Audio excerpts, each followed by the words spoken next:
morning, everybody. Thank you so much for coming. I know schedules are tight, especially this time of year, so I really appreciate you all taking the time to be here. This is a topic that is near and dear to my heart, and I enjoy speaking about it. I'm giving you the 40-minute version of the 2-day workshop that I developed over the years, so you're going to get a little sampling of a lot of different elements about executive functions, and it's an important topic because we are learning more and more about the brain and how executive functions impacts student performance and achievement in school. So the more we know about this and the more that this is making its way into mainstream education, the better it is for all of our kids. So I'm really excited that this is a topic that we're going to be really exploring more in schools, and I'm thrilled with Walker School about how they've taken such a proactive approach to looking at executive functions directly and acknowledging the importance of developing those skills. And I see this school compared to other schools I've visited, and they're way ahead of the curve on that. So it's really a good testimony to the school that you're in good hands with that. Just a few disclosures right up front. Anything that I mentioned today, I'm not on the payroll for any kind of products, or I'm not trying to sell anything, so anything that I mention is just my own personal opinion about an intervention or anything that I talk about. It's just things I've read about the literature, but I'm not compensated by anybody for mentioning any products or anything like that. As Ashley mentioned, I am a consultant for the Cliff Valley School, which is a 3-year-old through 8th grade independent school over in the Druid Hills area, and I'm on staff there. My private practice actually run out of the school, which is kind of a unique arrangement I have with them. And my wife also works there as well, so it helps to have a familiar face in the building. And I look at the work that I do, and as I mentioned, I'm a musician, and so I am not an original researcher, so I am actually, I use the metaphor that's like I'm a cover band.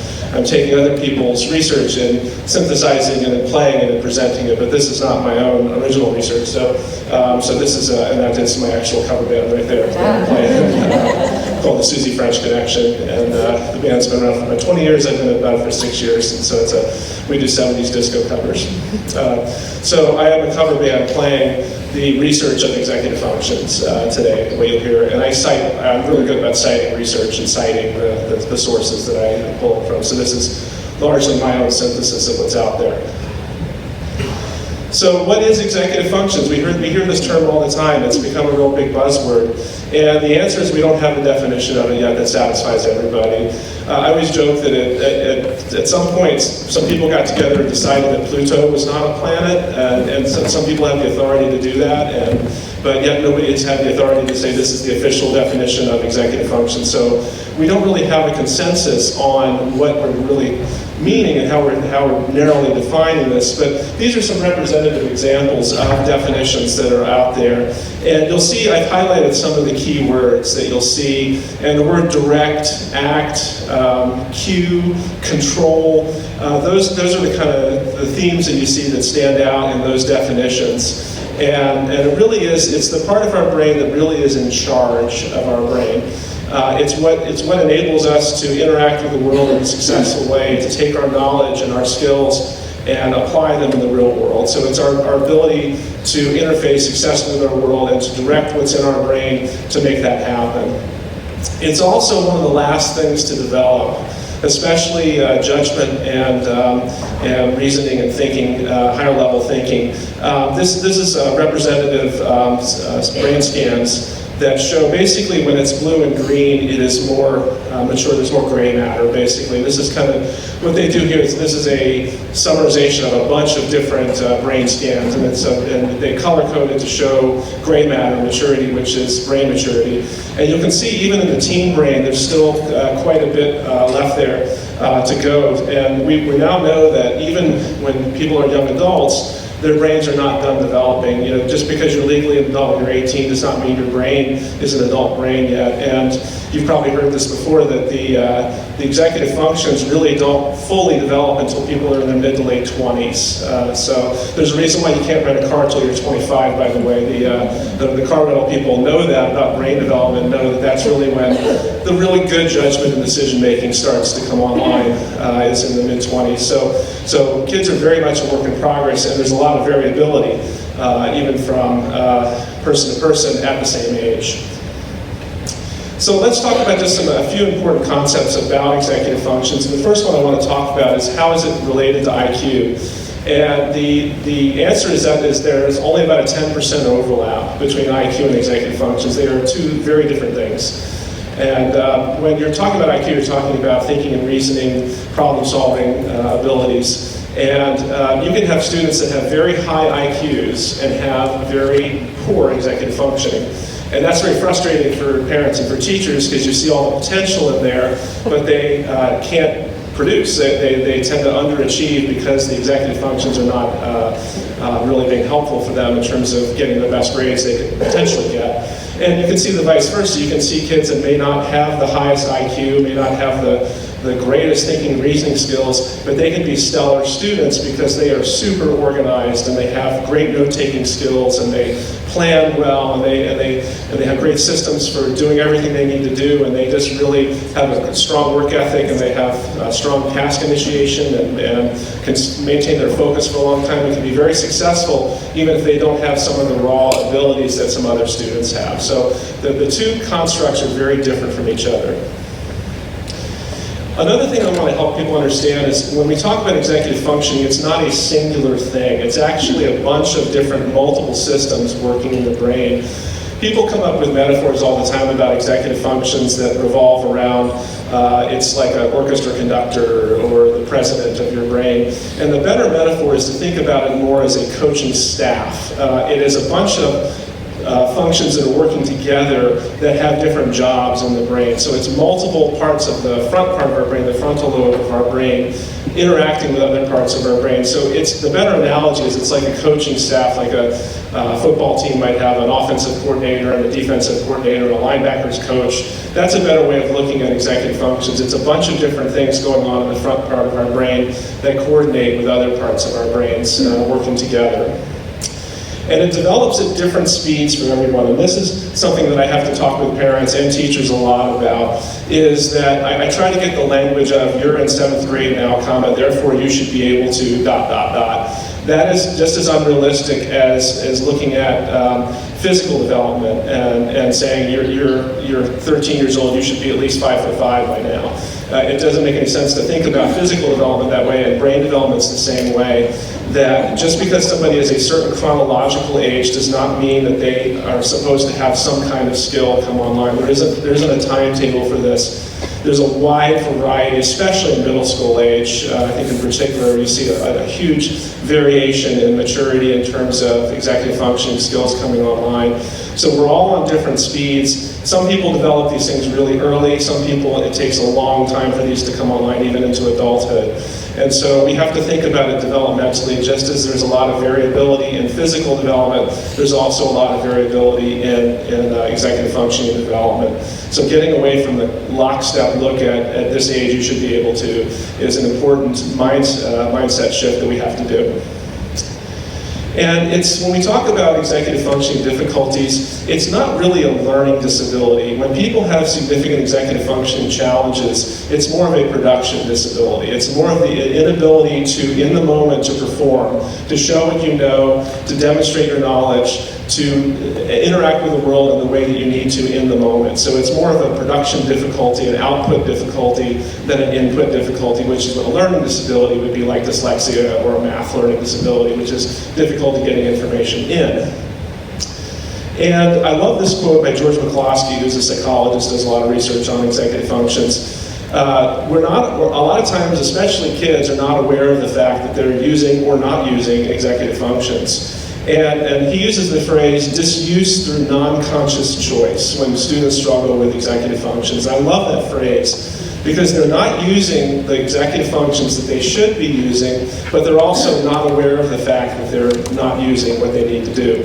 So they're not making a willful choice to not engage a particular executive function, but they are not using it, and they're not aware of the fact that they're using it. And when we keep that in mind, that helps us have empathy, because it's really easy to have empathy for somebody who's struggling with reading or struggling with math, but for some reason we often oftentimes don't afford the same empathy when somebody struggles with time management and planning and impulse control. And I tell parents all the time, it's the same brain. It's just a different type of breakdown in the brain, but it's the same brain, and we need to have the same level of empathy.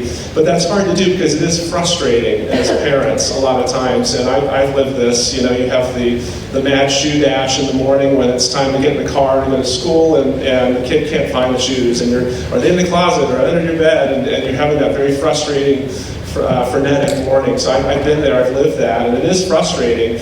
But when somebody has an executive functioning deficit, it's not like they are deliberately misplacing their shoes to make the morning go poorly. So we have to really develop a sense of empathy for that this is a brain development difficulty and not a character flaw in students.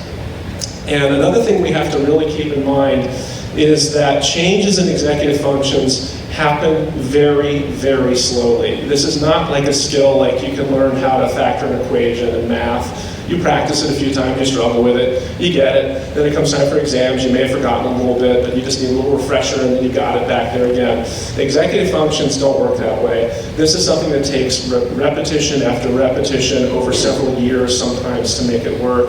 And sometimes a victory for a school year is just getting a student to be aware of the fact that they have an issue in that and to see it for themselves. So we have to really think about glacial change here in terms of how quickly these things, it's not like you just show somebody how to organize a binder one time and all of a sudden they've got it. It takes a lot of repetition, and so we have to just readjust our time frame for how long these things take. And it is a long ride, it's a marathon, so we need to keep that in mind. Some additional concepts important about this. Executive function skills are strong predictors of both academic and occupational success. People with stronger executive functions tend to go further in work and have a more fruitful, productive adult professional life. And here's another thing that's really, really important, is that we're not talking about pathology here. All students have some executive function that need to be strengthened, all adults for that matter, if you think about yourself too, myself included.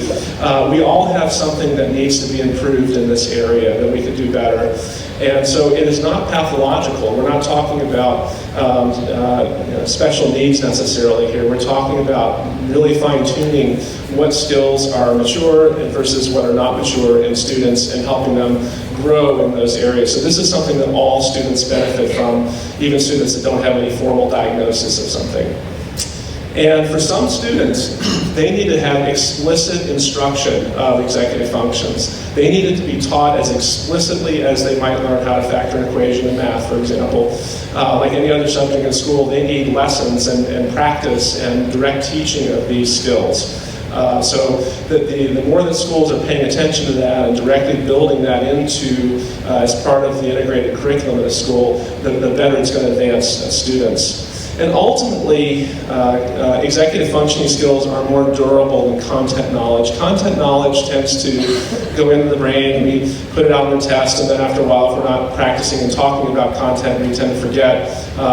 John Medina in the book Brain Rules talks about that studies show that we forget 90% of the content that we learn within 1 month of learning it. So our brain naturally flushes content and only really holds on to the really critical things. But executive functioning is one of those skills that is more enduring than that. And ultimately, I would make a case that that is what is more important moving into college, moving into adult life, is to be able to have these skills really be solidified, so no matter what field a student goes into, they're able to adapt and use these skills in an effective way. Another thing that's important to talk about is the context of executive functions. We talk about them a lot of times as if they're a global thing that just kind of happen everywhere. That's true, but it's also true that we can have strengths and weaknesses that differ depending on the context that we are in. This is my son Spencer, by the way. He's frequently modeling for me for my presentations. So we can have really strong executive functions in the work area, either schoolwork or our professional work, in our social lives, in our interaction with our environment, and internally as well, internally with ourselves. So these are all areas where executive function takes place. And you can be really strong in an executive function in one domain, and in another domain it can be completely weak. I'll give you a good example. We haven't talked about specific functions yet, but initiation is one of the ones I'm going to talk about in a minute, which is getting started on something. You can have a kid who is a genius at social initiation. They can get groups of people together. They can enter a play situation or a conversation and just do great and know exactly what to say and how to integrate themselves perfectly in a social context. But you give them a writing assignment and they have no clue how to start that. And it's the same function, it's task initiation, it's getting something started. But in one context it can be very, very strong, in another context it can be weak. And you can see the flip side of that. You can have a kid who you can give them him or her a writing assignment and they can just, bam, go with it. And then, but socially they can be very not strong with being able to initiate and getting into a group situation. So you have to think about the context that a student is showing executive function skills. So it's not enough to ask what, it's also important to ask where when you're thinking about these things. I get asked all the time,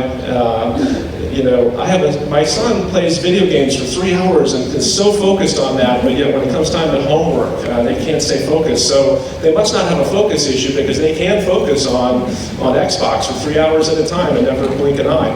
And so why is that? And the reason is it's the issue of internal command versus external demand. When we are doing something that is internally driven, intrinsically motivated, something that we want to do, we can show really strong executive functions. But when something's imposed on us externally, like homework or an assignment or something we're not really that crazy about doing, our executive functions can fail at those times. So a lot of times what the issue is intrinsic motivation for a task. If a student is fired up about a topic or a type of project, they can be a lot stronger with executive functions as opposed to when something is externally imposed on them and it's not something they're really interested in. So students' attention can be very different on Xbox versus chores, taking out trash and things like that. So you can see two different kids in those contexts. So it really depends on if it's internal or external.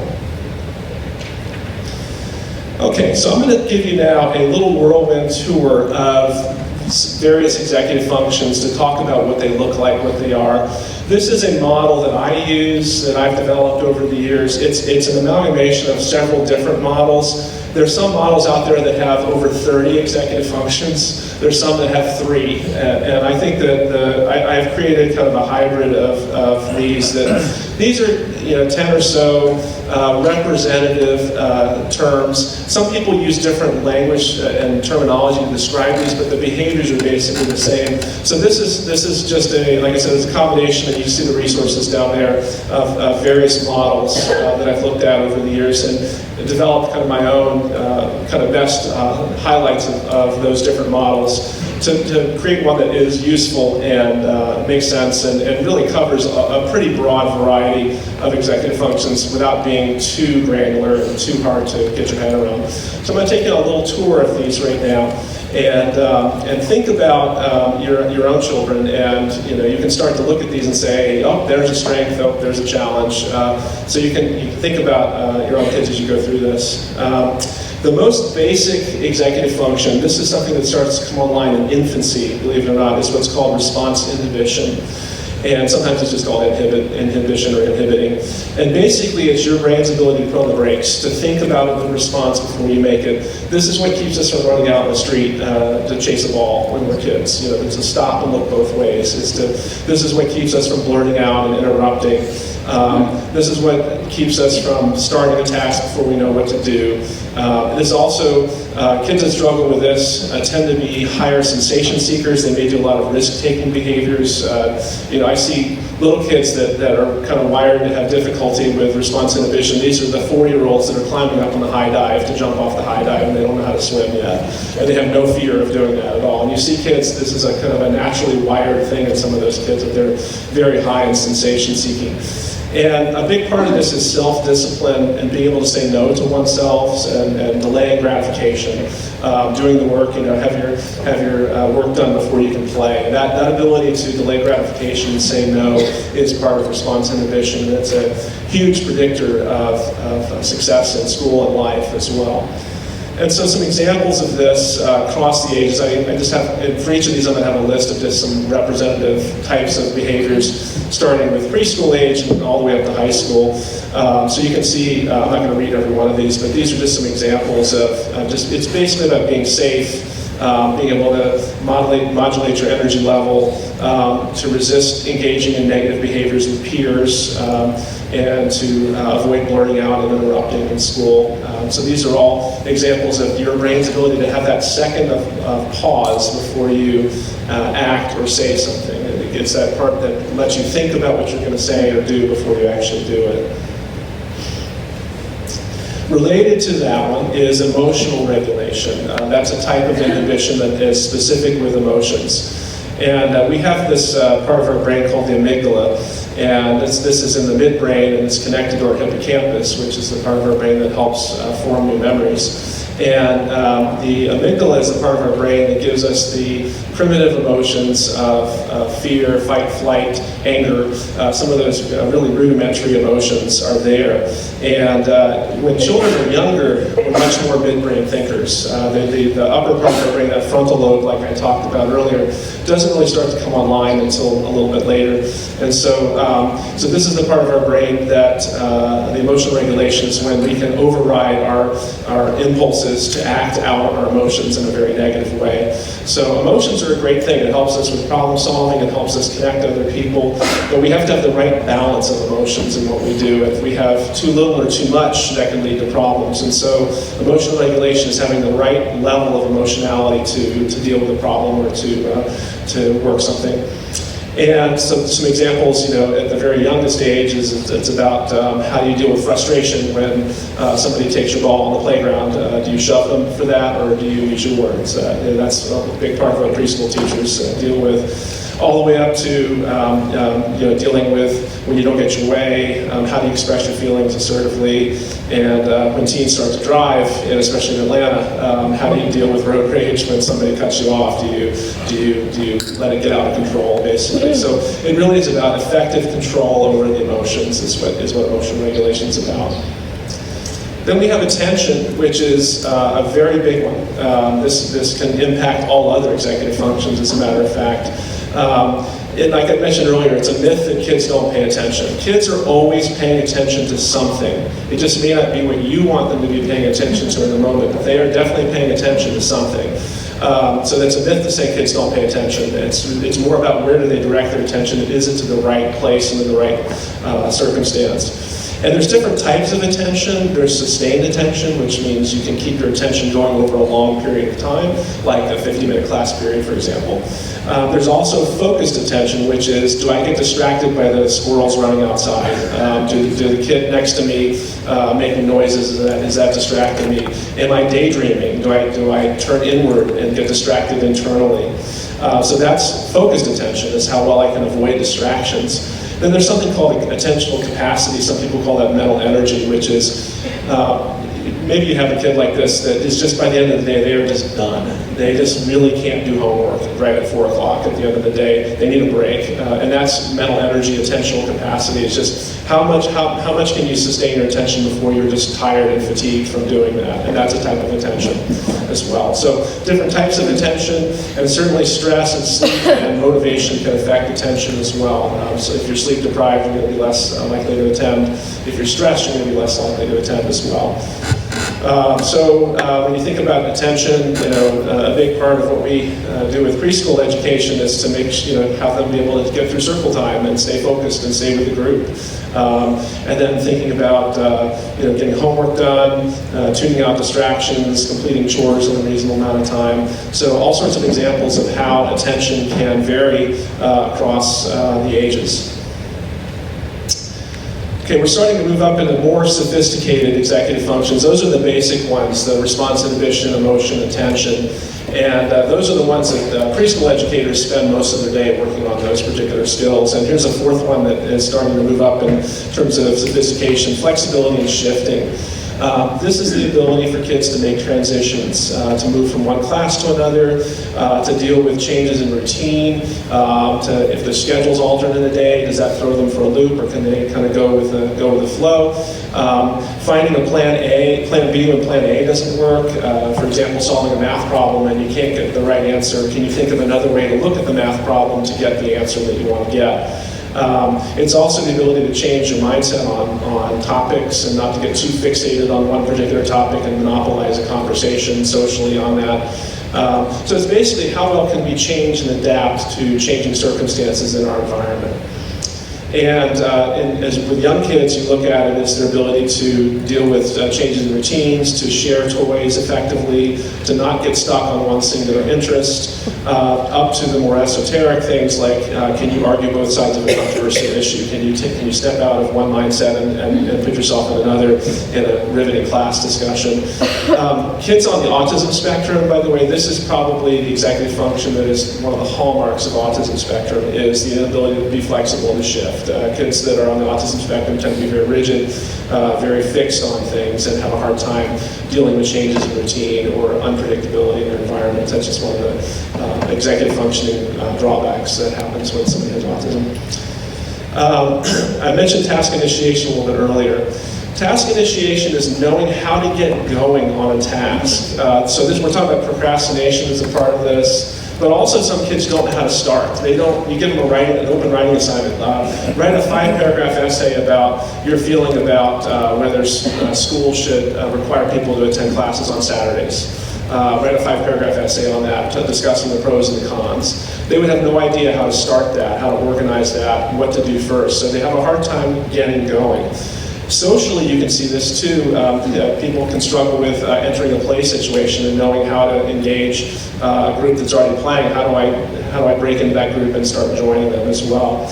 We're not talking about defiant behavior here or non-compliant behavior. That is an issue that some kids struggle with. This is a kid that wants to do well, but doesn't know how to do it, doesn't know how to start something, doesn't know how to get going, or is procrastinating a lot because work is hard, schoolwork is hard, and playing Xbox is a lot more fun.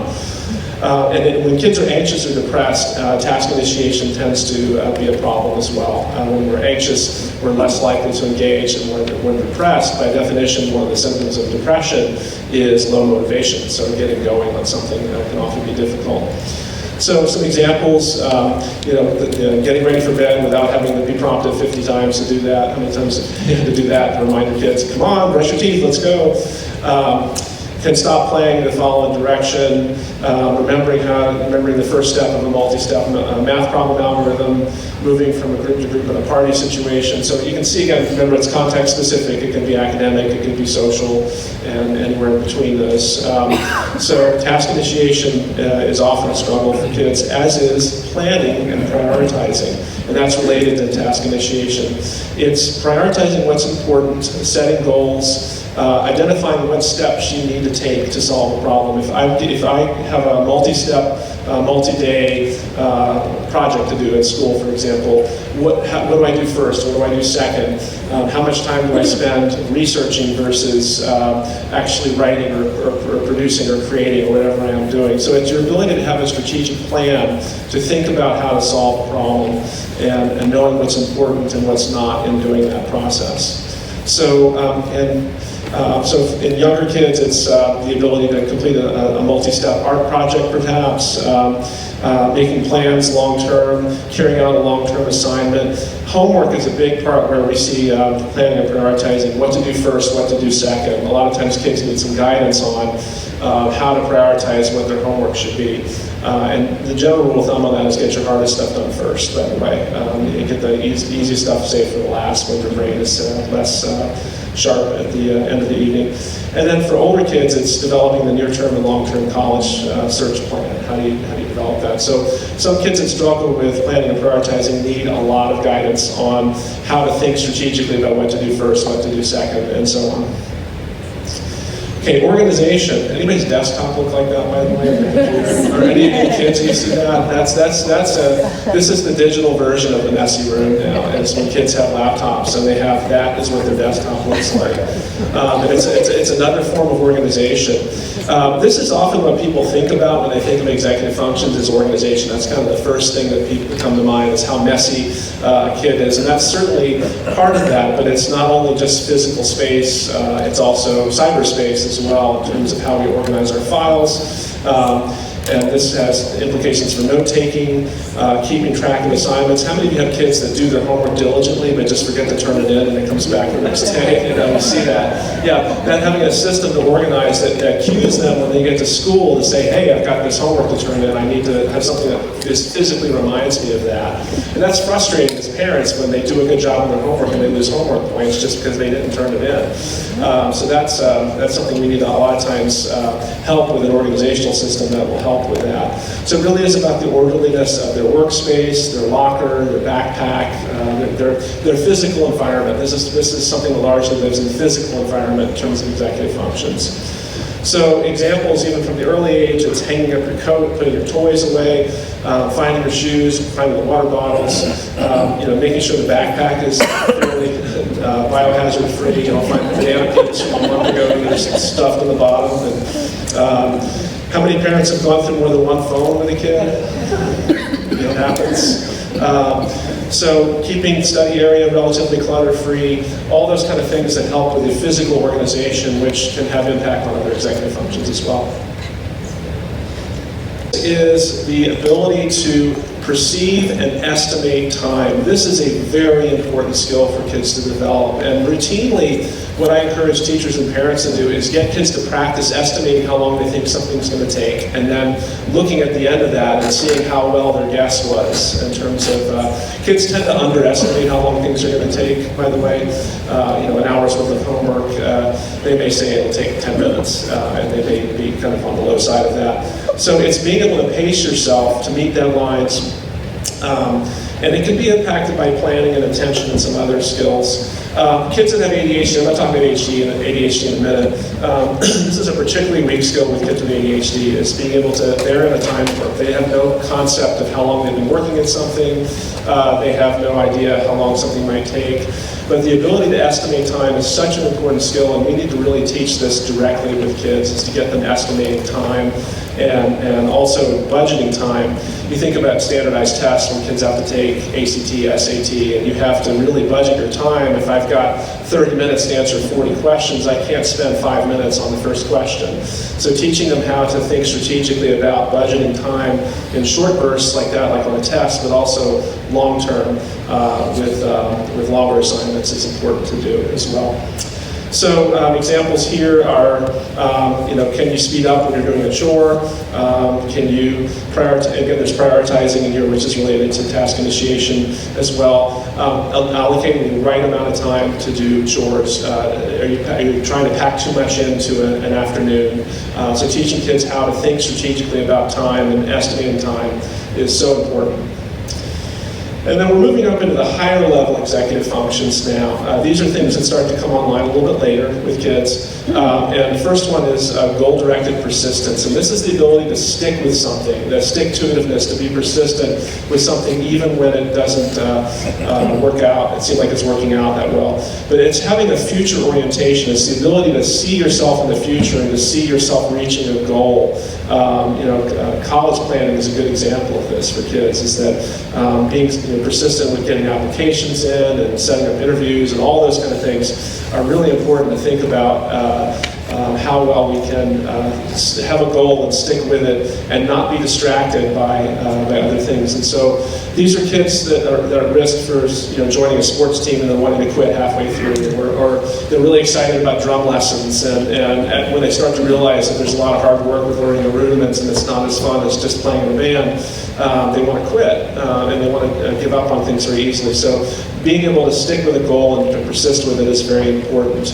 And so you can see this in little kids. Can a kid finish a Lego project before they move on to something else? And we want to really encourage stick-to-itiveness from an early age with sticking with things for more than just a few minutes, or for a hobby for more than just a few weeks.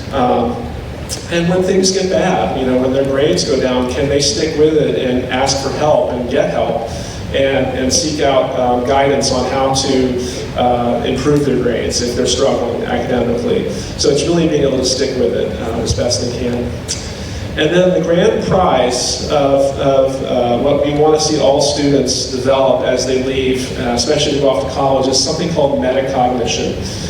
And metacognition is the ability to think about your own thinking, to step back and analyze yourself in a performance. How am I doing? Did I do well? Did I do my best? What strategy did I use? Was it a good strategy? Should I use a different strategy next time?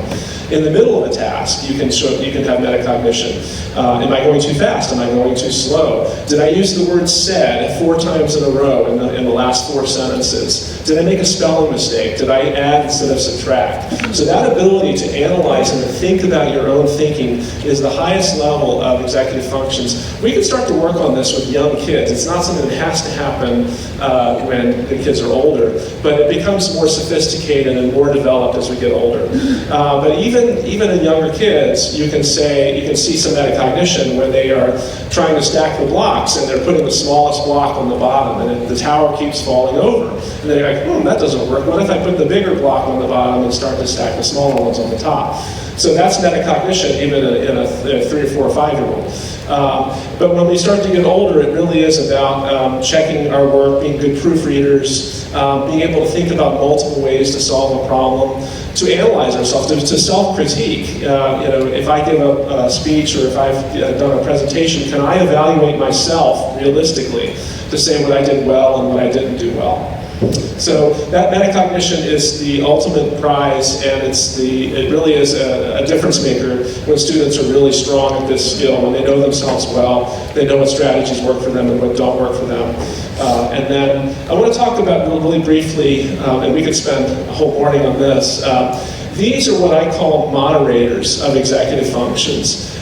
These are some things that people lump into executive functioning. I look at these 2 things as variables that affect all executive functions, so I leave them out of the mix. But I want to talk about working memory and processing speed.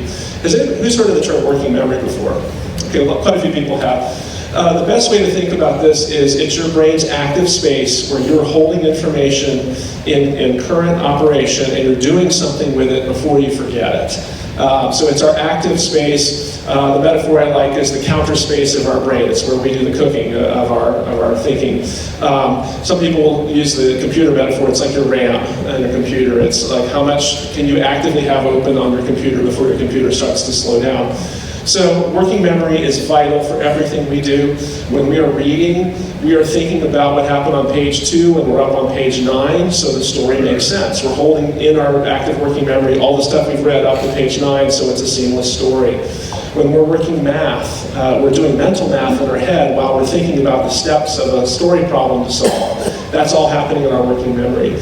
When we're writing is a huge working memory demand. Think about all the things you have to think about when you write: your grammar, your spelling, your punctuation, your vocabulary, your sentence structure, your voice, your handwriting. All those things are simultaneously being processed in your working memory. And so kids with working memory difficulties a lot of times are behind the 8 ball with a lot of things academically because it really cuts into their ability to do a lot of those skills, and it affects all the executive functions. And working memory is actually a vital link to executive functions, as is processing speed, which is basically, if your brain is a computer, this is the CPU. It's how fast your brain computes math facts or reads or other things like that. It's how fast your brain can do work and do information. And some kids, especially even bright kids, can be very, very slow in their processing speed, but be brilliant in what comes out of their output. But when kids are slower processors, executive functions oftentimes get affected by that because task initiation is a good example of that. That it just takes them a little bit longer to think of the words that they want to say, but once they do, the words that come out are really good. So processing speed can impact all executive functions, as can working memory. And again, with working memory, one of the things that's so important about this is when you think about your own executive functions, you are having verbal dialogue going on in your head. And this is your verbal working memory. How many of you have been working a very complicated task and actually talk it out loud? You actually talk to yourself as you're doing that. That's actually a very good strategy. You're making your verbal working memory, you're turning the volume up on that to the point where you're actually saying it. Because we're constantly having an inner dialogue in our verbal working memory about what to do next, first, second, third. I do this when I put together like IKEA furniture or something like that. It's very complicated. I say, oh, this little doohickey goes over here and that goes there. But that's actually a very adaptive strategy to turn the volume up on your working memory. And that's something that I oftentimes encourage kids to do when they're working a complex problem, is to actually talk it out loud as they're doing it, because you're paying explicit attention to your internal dialogue. But we also use visual working memory as we go through problem solving. We actually envision ourselves in the future, thinking about our future selves and envisioning ourselves completing a task before we do it. We have a little mental trace, and that's our visual working memory. So if I tell a student or a child to, hey, Spencer, go up and get your laundry and brush your teeth, he will have a vision of himself with that. He'll have a mental image of what the laundry looks like and what the bathroom looks like and what to do. So the more we can draw explicit attention to mental pictures of what the student is supposed to do, the more we can get them to visualize that and pay attention to their visual working memory, the more likely we're going to follow through on that. So working memory is very, very important to teach kids to visualize steps and also to turn up the inner dialogue. So that can impact any executive function. I get asked this question a lot: what is the connection between executive functions and ADHD? And the answer is ADHD is a collection of executive functioning deficits that are all kind of happening at the same time and are causing significant impact on a student's functioning in more than one aspect of their life. It's not all executive functions are represented in ADHD, but there are 18 possible symptoms. You need 6 of them or more. And the symptoms that tend to emerge in the formal criteria for ADHD tend to center around attention, organization, inhibition, planning, and metacognition. Those are the big ones that are there. So you don't see goal-directed persistence and some of the other ones that are represented as the broader executive functions. So the way to think about it is this: if you have ADHD, by definition, you have multiple executive function deficits, just by definition of the disorder. But you can have executive functioning difficulties without having ADHD. So you can be a poorly organized student, for example, or have difficulty with focused attention, but that doesn't mean you have ADHD. ADHD is more like a syndrome. It's like a collection of a lot of different ones that are kind of all going kahlooey at the same time. Does that make sense? Okay. So when we think about strategic, and again, this is something that we could spend the whole afternoon talking about, just strategies for this. I'm going to give you just kind of a broad, high-level look at when we think strategically about executive functions. And one of the things that requires a perspective shift from all of us as adults. And again, I mentioned this earlier, it's having empathy, because executive functioning deficits are not a character flaw, it's a brain immaturity. And we have to have as much empathy for that as any other difficulty that kids have in school. And we have to remember that it is as uneven as physical development is. Just you look at middle schoolers in particular, you have some middle schoolers that look like they're 19, you have some middle schoolers that look like they're 9, and they're the same age. Just as we physically look different at different ages, we also have different brain development. Our brains develop at different paces, and so we have to recognize that it's not lockstep. We do know that when we support executive function development, we are literally changing brains. You're literally changing synapses in your kids' brains when you deliberately work on executive functions. So we're brain changers when we focus on those kind of things. We need to set appropriate expectations, and again, not all 7th graders can do the same thing in terms of being organized and time management and planning. So we need to meet students where they're at and have appropriate expectations and not expect too much too quickly. It is a slow change. I oftentimes say this to parents about, or to teachers that feel discouraged that they've been working with a student for a whole year on something. They feel like they haven't really moved the ball that much with developing a particular skill. And I say you really have, you just won't see the fruits of your labor until a couple years down the road. By raising awareness and by practicing a skill over and over again, even if they haven't mastered that in that school year, they're that much further down the road at that point, and there is later growth that benefits from that. So it really, the more we repeat and the more we work on these particular skills, long term it's going to be better for them. In terms of what works, in terms of the research evidence, and I'm talking about here, I'm not talking about any kind of personal stories that people might have had with things that help and don't help. I'm talking about mainstream research in terms of when we intervene, and some of these are ADHD specific and some of these are just executive functions. But when we look at the science, the real hardcore evidence-based science behind what works and what does not work, at this point, and this is kind of a very easy, quick snapshot of the research literature. When students are formally properly diagnosed with ADHD, medication is about 70 to 80% effective. There's lots of good data on that. And I'm not, people ask me all the time, how I feel about medicine. I'm not pro-medicine, I'm not anti-medicine. I just look at it as a strategy that's helpful for some people, but it's not for everybody. And when somebody is properly diagnosed and has a good assessment and there's data to support ADHD being present, medication is the frontline treatment for that, but it doesn't work for everybody, and it's not for everybody, and it is a decision that families have to make. And but I don't try to talk people into it, I don't try to talk people out of it, I just say it's there, it's available, here's what the research evidence says on that. Coaching and skill training is very, very important. There's actually something called academic behavior coaching. Has anybody heard of that? Academic behavior coaching. This is a form of tutoring that's actually done, so rather than tutoring subject matter, you're actually using the student's subject matter to teach them executive skills. So for kids that struggle significantly with executive functions, having a tutor working with them directly one-on-one with these skills in the context of their schoolwork in a coaching intervention is a powerful way to develop habits around those skills. And the behavior strategies that go with that. How do I organize my binder? How do I clean my room?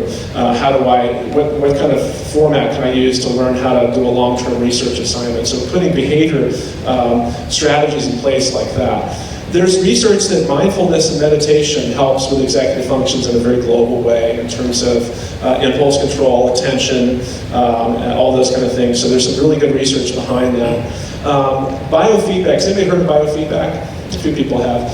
Biofeedback is just basically hooking you up to, it's not painful or anything, it's just hooking you up to a computer that shows how your body is responding in terms of how your brain is responding. And by giving you feedback on the screen, showing a relaxed, calm state, the theory is that the more you do that, the more your brain, you will naturally put yourself in that kind of more calm, relaxed, focused way by getting feedback. And there's some mixed evidence on this. There's been some big studies that have come out that have shown that this can be an effective way to help with attention and impulse control. But there's other studies that have not shown that. So it's still, there's some evidence of it, but the jury's still coming out on that. Behavior therapy, which is largely setting up behavior plans. If somebody, like for example, is very impulsive, we have a behavior plan we put in place that identifies consequences and rewards and develops a very strong action plan for those kind of things. So that kind of behavioral therapy approach is effective. Related to that is parent training, is psychologists who work with kids and therapists who work with kids to help parents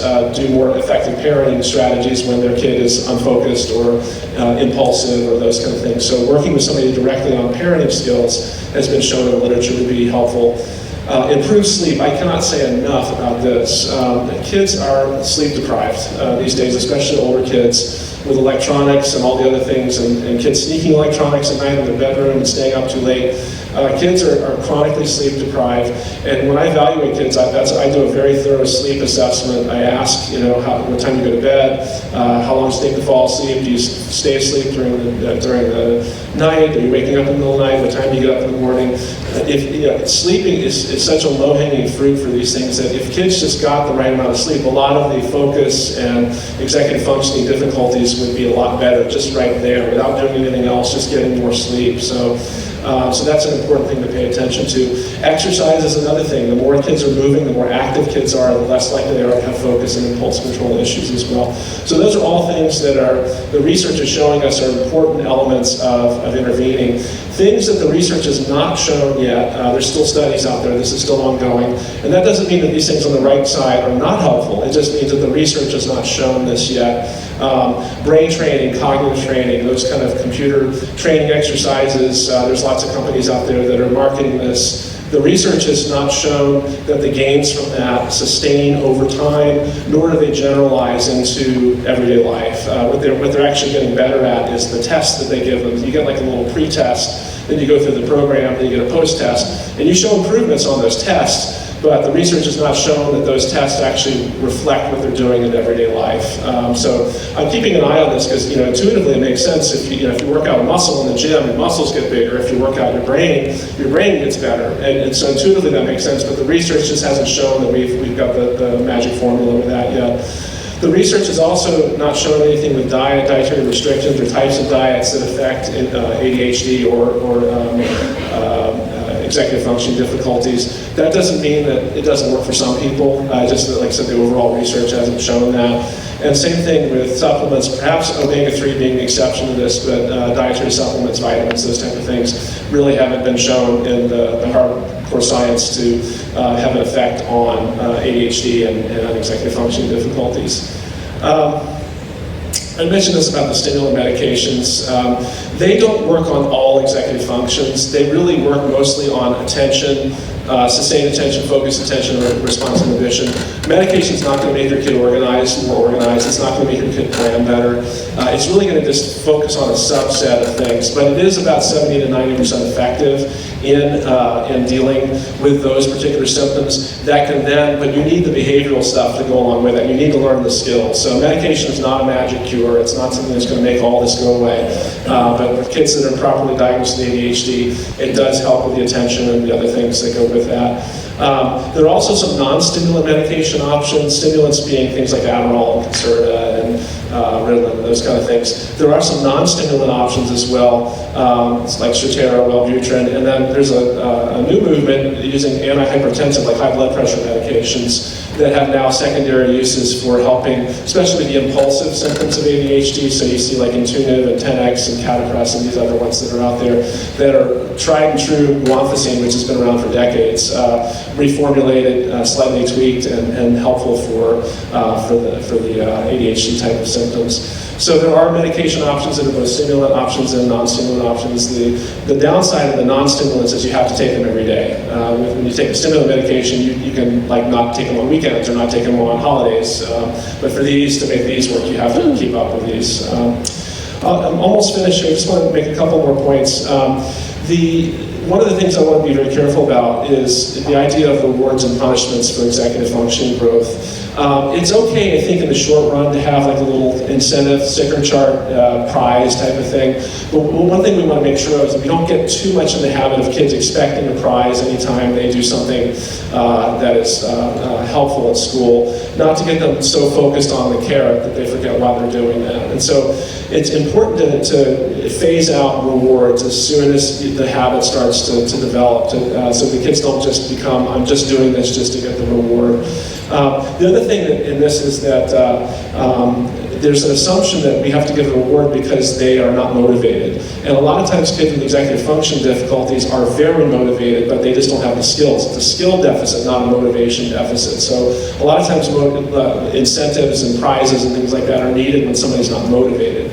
So we're making the assumption they're not motivated by having to give a prize. So for some kids that is the case, but we want to, in general, not get so focused on prizes that they forget why they're doing the things that they're doing. I've already mentioned a lot of this in terms of sleep deprivation. Kids are drinking Monster energy drinks at night and caffeine and things like that. And it's also normal, and for those who have teenagers, it's actually normal developmentally that they want to stay up later and keep going. So there's screen access, there's late nights of homework, cram schedules. So whatever we can do to get kids to sleep better is important. And these are some of the effects up there of lack of sleep. And you can see how many of these things are impacting executive functions for sure.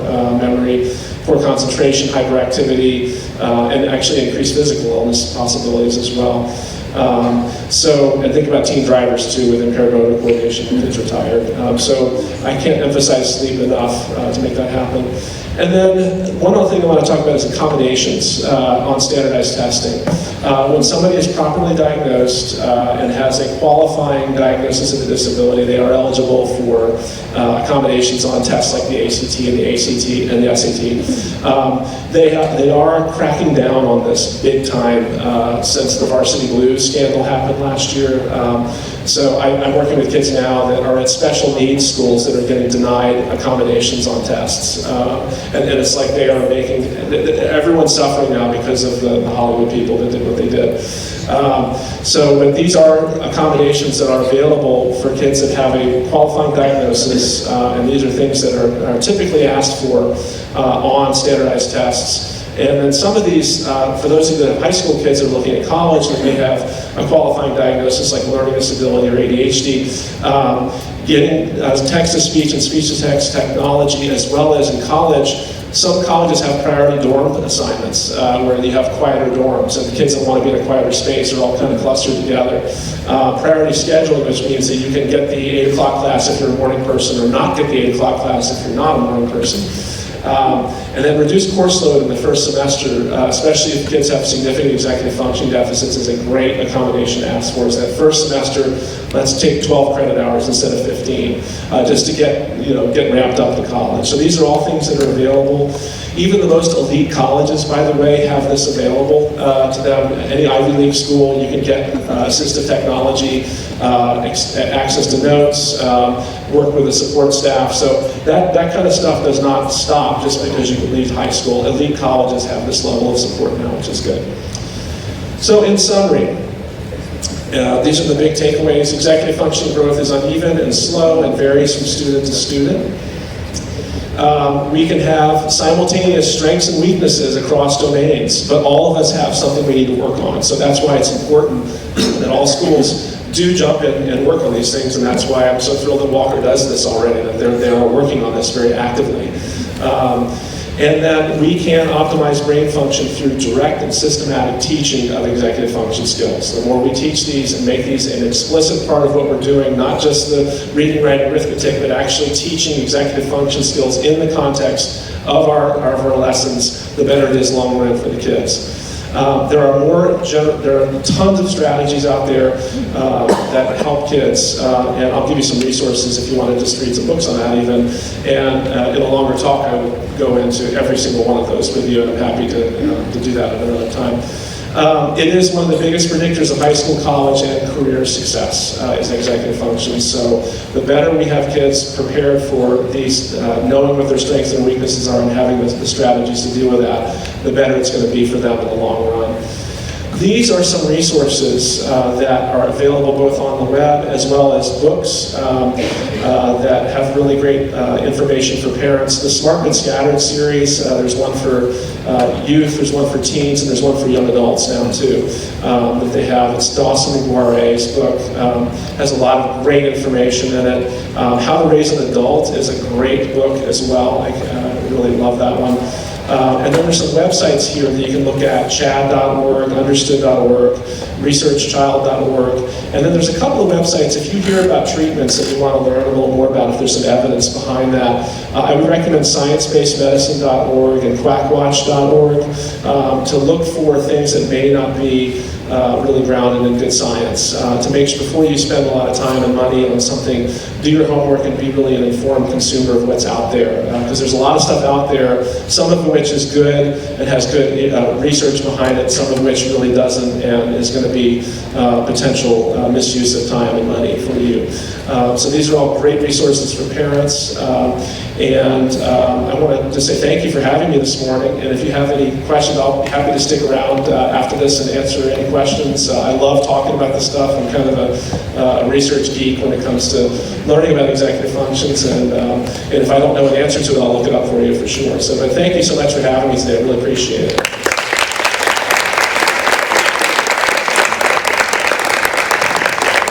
Thank you so much, Scott, for sharing that expertise with us. It's been great.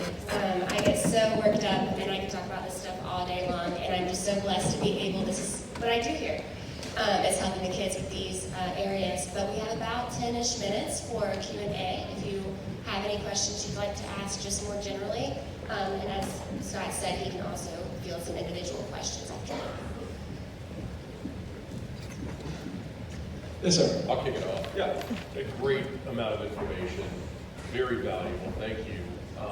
So I learned all about what it is. Now how do I learn what to do about it? Right.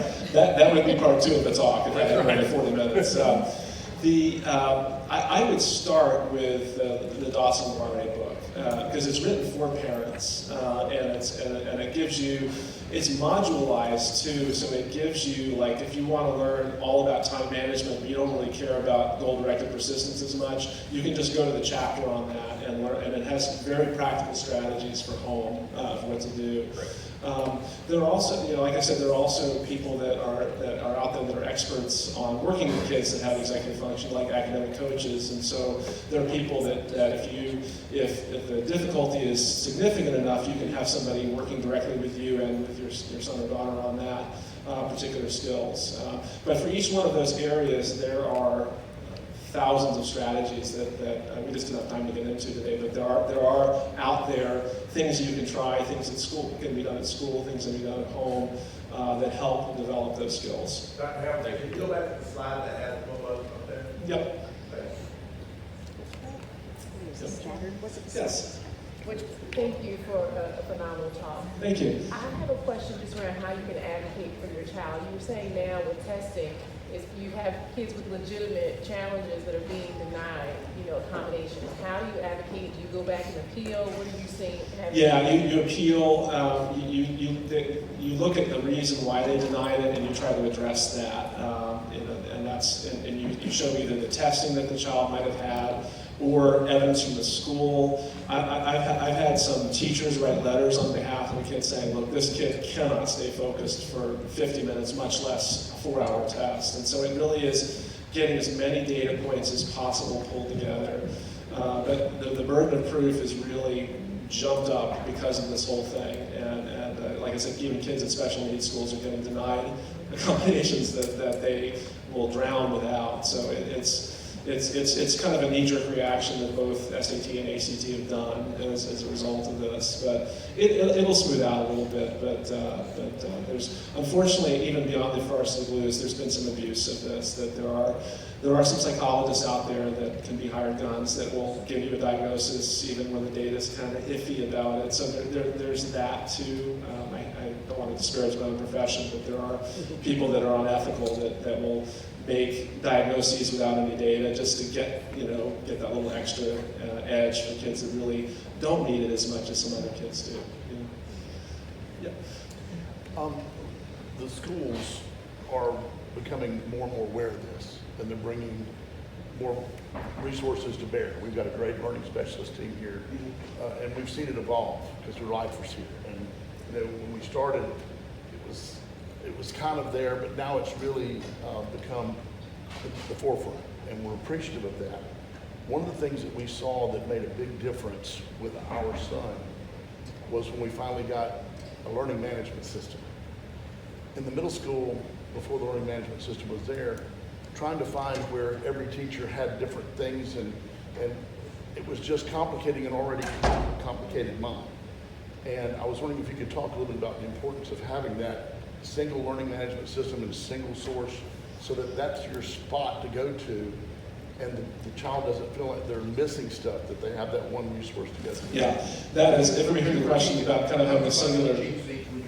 Yeah, basically it's asking about having a centralized learning management system for organizing and planning and kind of seeing the evolution of that and walking over the years. That is a vital strategy for kids that have executive function difficulties.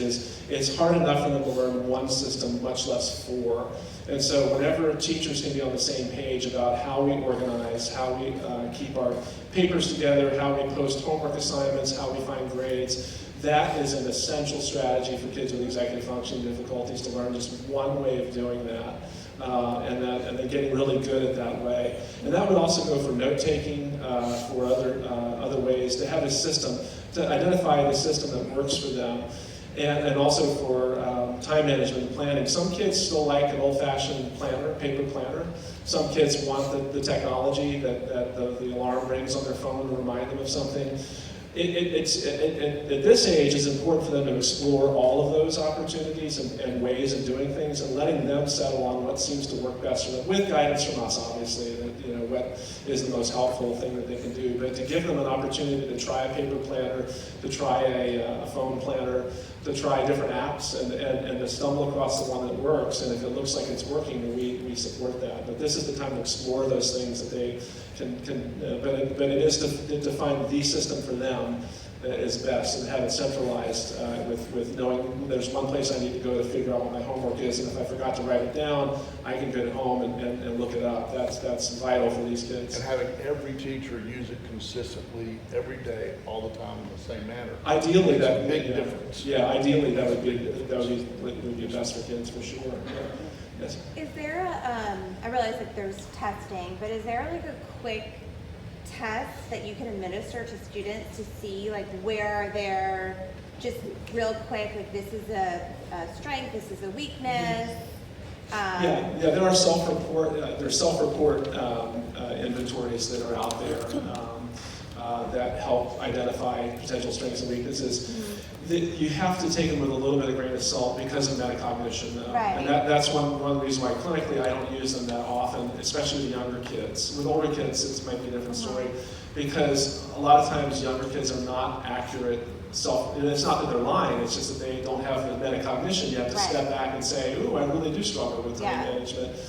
The biggest battle in executive functioning is awareness, that kids don't even recognize that they have a problem. And a big part of getting a strategy to work is getting them to buy into the fact that they have an issue with that. And so we make the mistake as parents and educators of jumping too quickly into the intervention without the kid having buy-ins that this is an issue. Right. So what we have to do is really raise awareness that it's an issue. And so a lot of times I'll have kids collect data on themselves, like how many times did you blurt out in class? And let's say blurting is the issue we're working on. They keep a little blurt log, and then the teacher can double check it and actually collect data on how often they're blurting out in class. And you can, and this is a great way. You can turn this into a graph, and you can teach them Excel skills while they make their blurt chart, and they can see over 2 weeks I blurted 15 times, 12 times, 10 times, and so getting them to be aware of the fact that of what they're doing and the functional impact from that is important. And so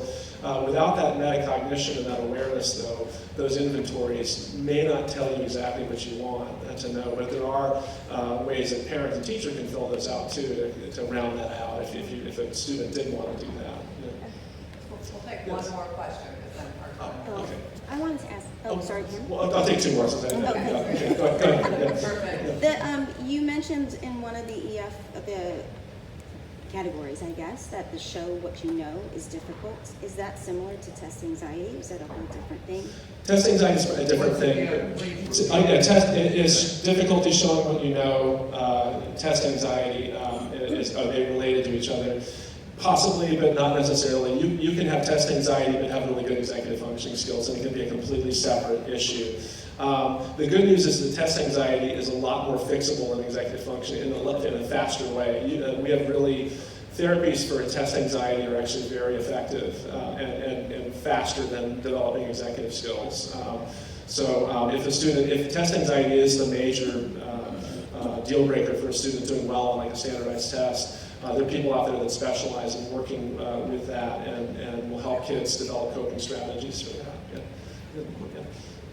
So you mentioned earlier that struck me was learning disabilities are an input issue, and executive functioning is not an issue.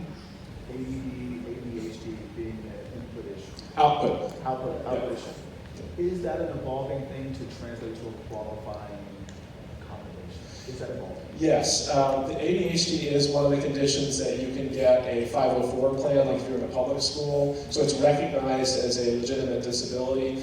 On standardized testing, you can also get accommodations for ADHD, but it's harder than it is for a learning disability. The reason is you have to show functional impact. And it's a lot easier to show functional impact with somebody who has dyslexia, for example, they have difficulty reading quickly, than it is to show that somebody with ADHD is so unfocused that they can't stay focused for a test, and then they daydream, so they need extra time, or they need to take the test over multiple days. So there's a bigger burden of proof for showing the getting accommodations that I found in my experience for ACT and SAT for a production disability like ADHD. But if you have really good documentation, testing, and you show the functional impact on their ability to take a test, then it's a lot more likely they're going to get it. But it's a harder burden of proof for sure. Okay, I'm happy to stay. I have the whole morning open, so I'm happy to stay here as long as anybody needs to. I'll hang up right here if there are questions we can get to. But thank you all so much. Enjoy being here.